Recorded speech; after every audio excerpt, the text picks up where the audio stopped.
Hi guys, this is a slightly different video this week. I've been asked by a few people to do a video on what's in my camera bag. So what kit do I use for photography? And I thought that's a really good idea actually. So I'm going to do that, but I'm going to do two videos instead of one. I'm going to do one for landscape photography and one for wildlife photography. Because the kit you use for either of those is very different. So this week we're going to do one on landscape photography, and then in a later vlog I'll do one for wildlife photography. So first of all, we'll start off with camera bodies, then we'll talk about lenses, filters and the other accessories such as tripods that I'd use for landscape photography. So I have two camera bodies here. I've got my Nikon D800 and my Nikon D500. Now, the one I would use normally for landscape photography is the D800. It's 4 or 5 years old now, this camera, but it's still absolutely excellent. And the reason I would use this one is because it's got what's called a full frame sensor in it. So in other words, the actual photographic sensor is the same size as 35mm film used to be in the days of film. And that basically means it's about 36mm by about 24mm.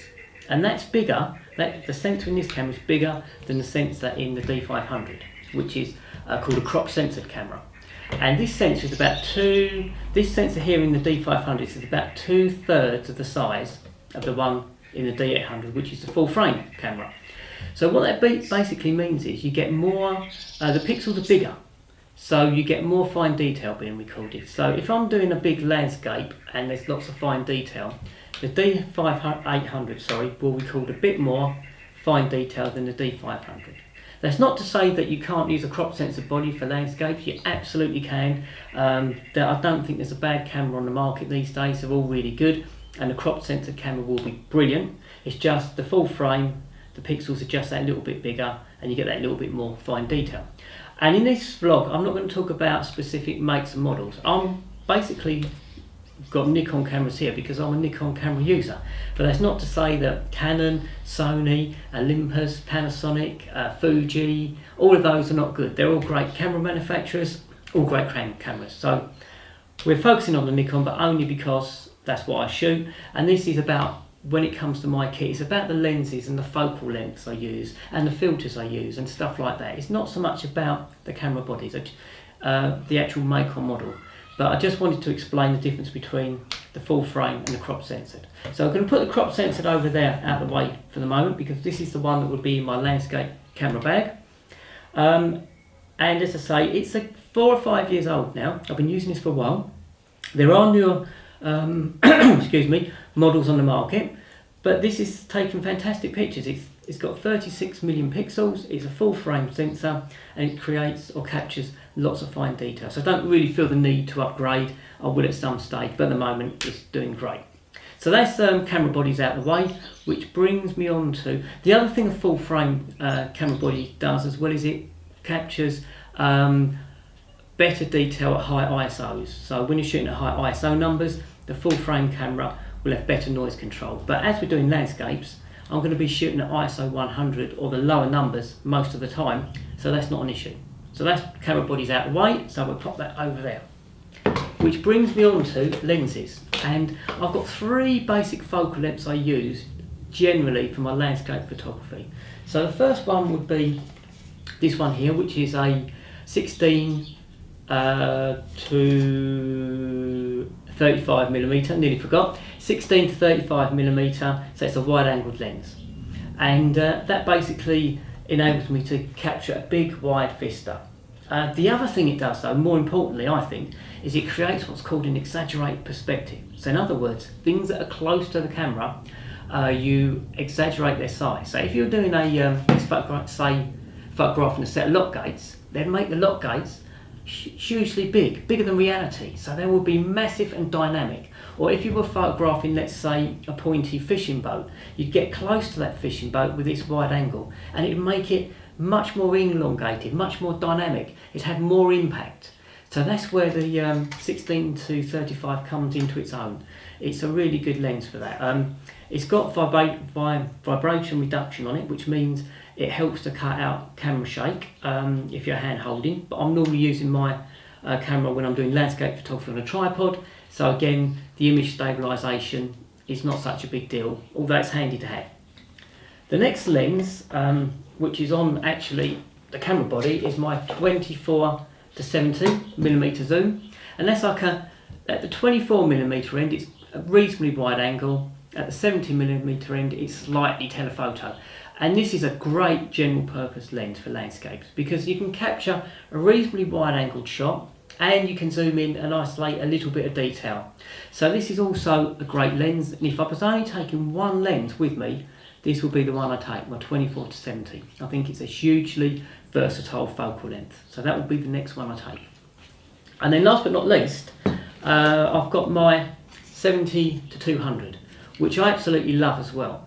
And this is brilliant for creating what's called a compressed perspective. So in other words, with the 200mm bit in particular, but anywhere along that range, things that are further away from each other, it compresses the distance, it makes them look closer together. So if you had, say, a boat in the foreground and you had, say, some mountains in the background, if you use the 200mm bit on this lens, or 140 or whatever, it brings those two objects closer together, it compresses the distance. It's also brilliant for isolating detail. So if you're doing, let's say, a landscape of a mountain range, you might want to just sort of isolate a couple of mountain peaks rather than taking loads and loads and loads of view. You might want to isolate some detail. And that's again what this 70 to 200 is really good for. So they're my three basic lenses. I've got my 16 to 35, my 24 to 70 and my 70 to 200. It covers almost all eventualities when it comes to landscape photography. I do occasionally use, these all zoom lenses, so obviously I can vary my framing by zooming in and out. I do occasionally pack a prime lens, and here I've got an 85mm prime. You can use, generally you pack something like a 24mm, maybe a 50, maybe an 85. I don't tend to use the primes as much for landscape photography because I find these days zoom lenses are such good quality that I'm happy to use those. Obviously a prime lens is going to be a tiny little bit sharper than a zoom lens because there's less complex engineering in a prime lens, but the difference now is so small, especially if you buy a really good quality zoom lens. So they're my lenses, which brings me on to next, filters, and I always pack a few photographic filters in my kit bag. So we'll go on to them next. So I would pack probably first of all would be my, if it's for landscape photography, I would pack my graduated filters. So they look like this. You've got a dark bit at the top and a clear bit at the bottom. So imagine you're doing a landscape and you've got a really bright sky and a really dark foreground, and the range of tones between the bright bit and the dark bit is too great for the camera to record. So in other words, you'd either overexpose the sky or underexpose the land. The beauty of these filters is they block out light at just one part of the frame. So I'd put the dark bit over the sky and the light bit would be over the land. So that bright sky would be reduced in brightness because this filter is going to block out some of the light. And it means then I can record detail in the highlights, the bright bits of the picture, and the shadows, which is the dark bits. So these are really useful filters. And this goes into a filter holder, which looks like this. And the beauty of these filter holders is it just basically means you buy one set of filters and one holder, even if you've got different diameter lenses. So if I've got a 67mm diameter front, which I've got on this one, and then a 77mm diameter bit on this one, if I was to buy the sort of round filters, I'd need two sets of filters, different diameters to fit the different lenses. But with the filter holder you get adapter rings. So I've got a 67mm adapter ring and a 77mm adapter ring. So I'll buy one set of filters, one holder and different adapter rings to fit all my different lenses. Really flexible system.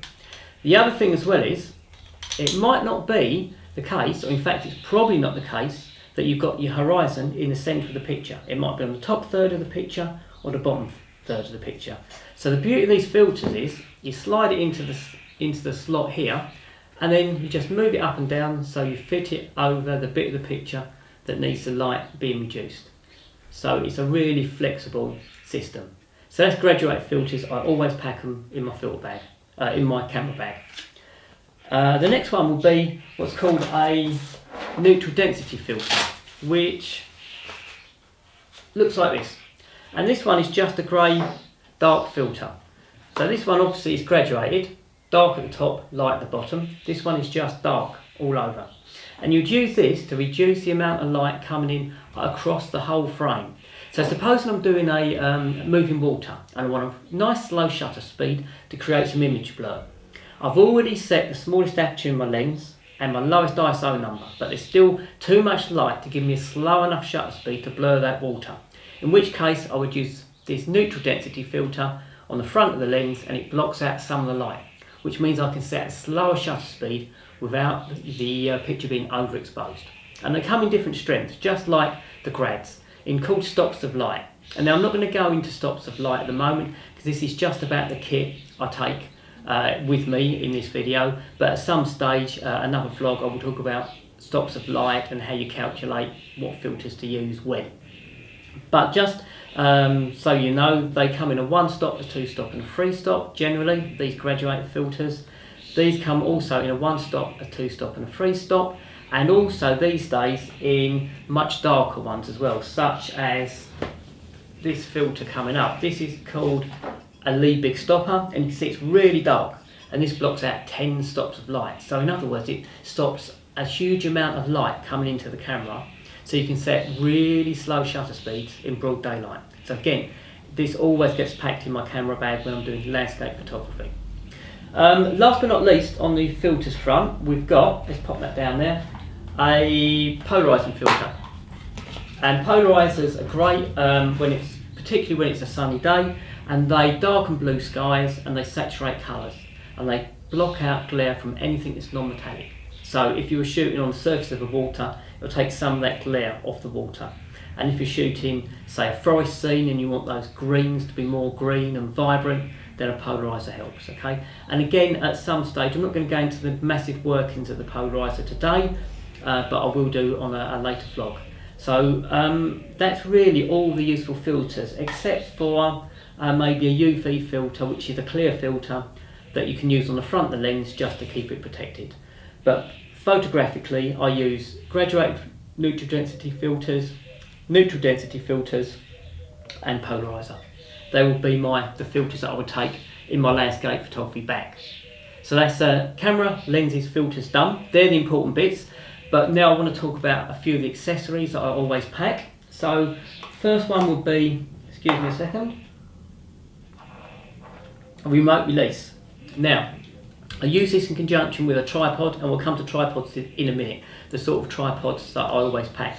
What this does is it means you can actually trigger the camera shutter without touching the camera. And the reason you'd want to do that is because if you're shooting with a really slow shutter speed, even when the camera's on a tripod, by pressing the shutter button you can add a bit of shake, which might create a slightly blurred picture. But using a remote release, you don't have to touch the shutter button or the camera. It means to trigger the actual shutter, so it means you've got less chance of getting camera shake. So very useful. So that's the next accessory, always goes in the bag. I would normally take a rain cover because, you know, sometimes in the rain the conditions can be really atmospheric, so you might not want to stop shooting and put the camera away, you might want to keep shooting. And even though these cameras and lenses are weather sealed, I still like to put my camera and lens covered up in a waterproof cover. Just protects my gear. One of the accessories that I would never go out without now, and I've been using this for a couple of years, this is called an LCD viewfinder, and what it basically does is it's like a little magnifier, and when you're reviewing your pictures you just put it on the back and look.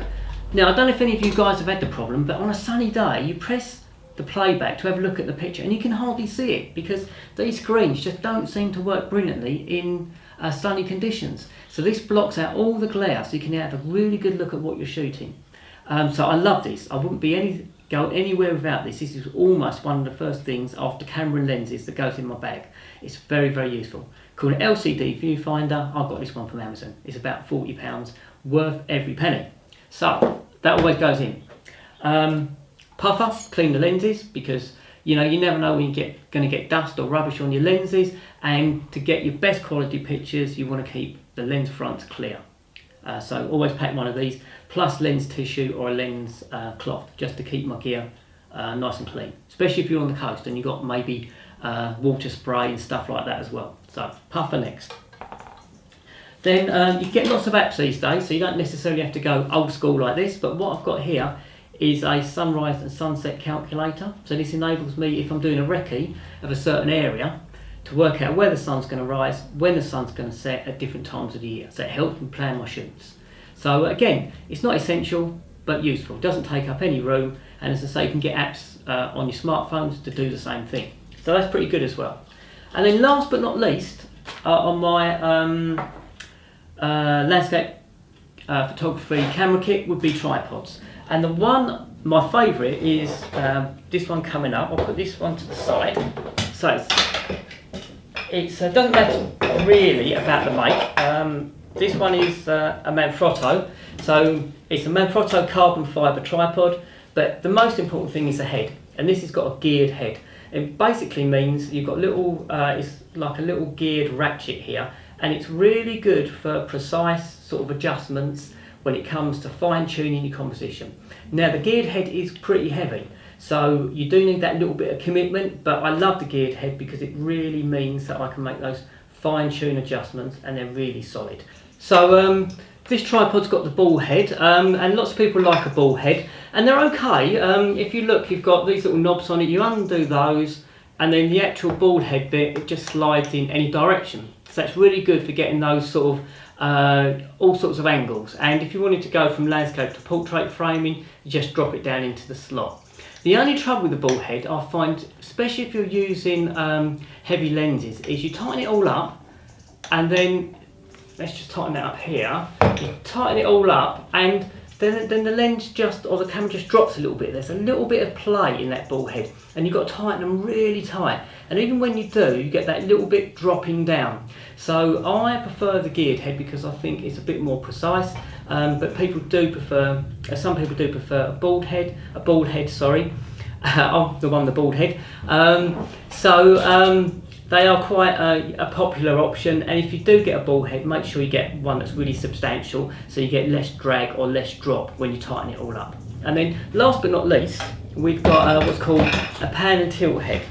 I'm just going to put that over there, and that looks like this. So what you've got is, again, you undo your knobs and you can go from landscape to portrait by moving that one. It tilts up and down, and it tilts from side to side, and it works really well. It's not quite as precise in its adjustments as the geared head, but it works okay, you know. And I prefer this to the ball head myself because I just feel once you tighten these all up, they're a little bit more solid. So that's your third one. Now I take, when I can, when weight's not an issue, I always take my geared head because I really like those precise adjustments. But second option will be to take the pan and tilt head. And then I don't really use a ball head anymore, although, as I say, lots of people like those. So in my kit bag, it's either the geared head or the pan and tilt head. And that's really about it. So we've covered, everything's falling over. We've covered camera bodies, lenses, filters, general accessories, and that's all the stuff I would take on a landscape shoot. As I say, if I had to only take one lens, it would be the 24-70 because that's very flexible if I'm travelling light. And if I was travelling really light, there's nothing to stop me taking the crop sensor body because that's a bit smaller and lighter, not much but a bit, and the lenses are generally a bit smaller and lighter as well. But if it's a normal landscape shoot, it's my full frame body. So look, I hope you've enjoyed this video. I hope it's been useful. Yeah, thanks very much for watching. Also, I would like to say, 3 or 4 weeks ago, I hit the 1,000 subscribers, which was great, and I've been meaning to say thanks to everybody that subscribed. But when you're out on location, there's so many things to think about, you know, camera angles and what you're shooting and B-roll and all that sort of stuff I'd forgotten. So I would just like to say thanks to everybody that's subscribed to my channel, that's liked my videos. It really, I really do appreciate it. It gives you a reason to keep making these videos and keep growing the channel. So I really appreciate your support. Thank you very much. And thanks for watching this video as well. And I think that's about it now. So bye for now, guys. In a week or two's time, or a few weeks' time, I'm going to do a video on the kit I use for wildlife photography, and there'll be lots more coming up. I've just been to Bempton Cliffs in Yorkshire to photograph seabirds. I've got a vlog for that. I've been out looking for otters. I've got a vlog for that. So there's lots coming up, and I'm going to Austria soon, so there'll be hopefully a vlog from Austria up in the Alps. So yeah, that's about it for now. So again, thanks for watching, and I'll speak to you soon.